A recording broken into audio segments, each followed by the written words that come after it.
একেবারে নির্বাচন কমিশনের কড়া ডোজ, মৃত্যুহীন বুথ নামলো দুটিতে। আর কি খবর রয়েছে, কি আপডেট রয়েছে জানাবে দেবস্মিতা।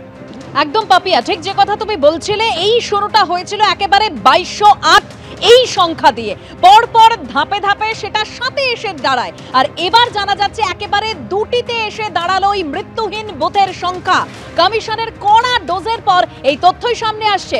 আরো তথ্য আমরা জানবো আমাদের প্রতিনিধি রুমা পালের কাছ থেকে। রুমা, দেখো 2208 থেকে 480, তারপরে 480 থেকে 29, তারপরে 7-এ নেমেছে। এবার কিন্তু সেই সংখ্যা দাঁড়ালো দুটিতে। এবং যেখানে দেখা যাচ্ছিল দক্ষিণ 24 পরগনা একদম শীর্ষে, সেখানে কিন্তু দক্ষিণ 24 পরগনার আর নাম নেই। একটি মাত্র বুথ রয়েছে হাওড়াতে এবং একটি পশ্চিম মেদিনীপুরে, যেখানে এই কোনো মৃত ভোটার নেই বা শিফটেড বা ডুপ্লিকেট কোনো ভোটার নেই।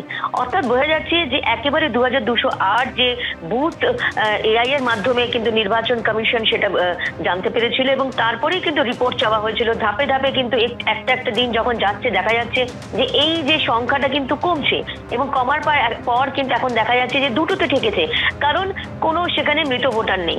মানে আগে কিন্তু কমিশন জানিয়েছিল যে এটাকে শূন্যতে চলে যাবে, অর্থাৎ একেবারে 2208 থেকে নেমে দুইতে।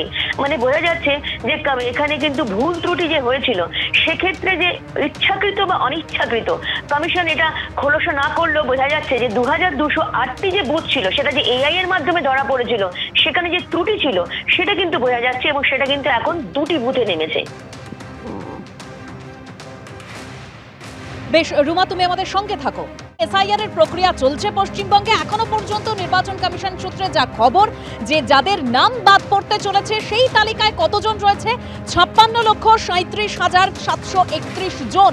আর কি তথ্য নির্বাচন কমিশন সূত্রে সরাসরি উজ্জ্বল মুখোপাধ্যায় সেই আপডেট আমাদের দেবেন। উজ্জ্বল,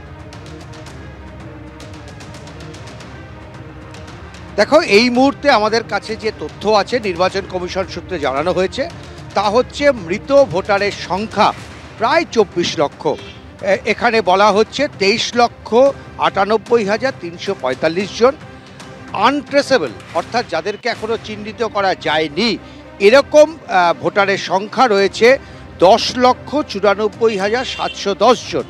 শিফটেড অর্থাৎ এক জায়গা থেকে আরেক জায়গায় চলে গেছে এরকম ভোটারের সংখ্যা রয়েছে 19,64,629 জন।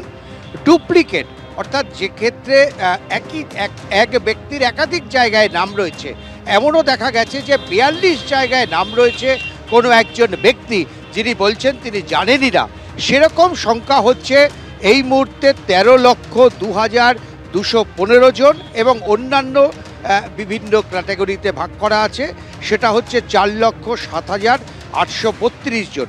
অর্থাৎ সব মিলিয়ে এই মুহূর্তে সংখ্যাটা হচ্ছে 56,37,731 জন, যাদেরকে চিহ্নিত করা হয়েছে এই ক্যাটাগরির মধ্যে। এটা কিন্তু কমিশন সূত্রে জানানো হয়েছে। একদম উজ্জ্বল, তুমি আমাদের সঙ্গে থাকো। অন্যদিকে আরো যে তথ্য সামনে আসছে যে বারুইপুরে সাসপেন্ডেড বিএলওকে কেন দায়িত্ব দেওয়া হলো? কাল গিরিশ পার্কে সিইও তিনি নিজে যাবেন। অর্থাৎ নির্বাচন কমিশনের একের পর এক কড়া পদক্ষেপ। এ নিয়ে কি তথ্য? আমার প্রতিনিধি রুমা পাল রয়েছেন আমার সঙ্গে। রুমা, দেখো দুটি বিষয় রয়েছে। যেটা তুমি বললে যে বারুইপুর সাসপেন্ড বিএলওকে কেন দায়িত্ব দেওয়া হয়েছে সেটা রিপোর্ট চাওয়া হয়েছে, সেই বিষয়ে জানিয়ে রাখি 94 নম্বর বুথের যে বিএলও ছিল তাকে সরিয়ে দেওয়া হয়েছিল। কিন্তু পরে অবজারভাররা বা স্পেশাল রোল অবজারভাররা দেখেছেন সেখানে কিন্তু দেখা গেছে যে তার 25শে নভেম্বর পর্যন্ত তার সই এনুমারেশন ফর্মে, তারপরেই কিন্তু রিপোর্ট চাওয়া হয়েছে। এবং অবশ্যই এটা যদি রিপোর্ট আসার পর যদি কমিশন মনে করে যে তার বিরুদ্ধে কিন্তু কোনো যে অভিযোগ রয়েছে সেটা সত্য প্রমাণিত হচ্ছে, সেটা ক্ষেত্রে কিন্তু আইনানুগ ব্যবস্থা নিতে পারে, এমনটাই কিন্তু কমিশন সূত্রে খবর।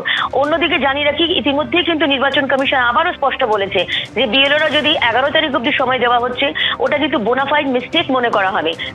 যদি কোনো ভুল ত্রুটি থাকে, এরপর যদি থাকে তাহলে কিন্তু আইনানুগ ব্যবস্থা নেওয়া হবে। এবং আসছে, এবং দ্বিতীয় প্রশ্নের আসছে যেটা রেড লাইট এরিয়ার কথা বলা হচ্ছিল, সেখানে কিন্তু বিশেষ ক্যাম্প করা হয়েছে এবং এনুমারেশন ফর্ম যাতে ফিল আপ করা যেতে পারে। এখন সিইও নিজে যাবেন গিরিশ পার্কে এবং সেখানকার যা বারবারই আসছিল তাদের কাছ থেকে প্রস্তাব যে তারাও ভোটার এবং কোনোভাবে তাদের ভোটার লিস্ট থেকে যাতে তাদের নাম না বাদ যায়, সেই কারণে কিন্তু বিশেষ ক্যাম্প করা হচ্ছে রেড লাইট এরিয়া সোনাগাছিতে। ধন্যবাদ রুমা। এবিপি আনন্দ, এগিয়ে থাকে, এগিয়ে রাখে।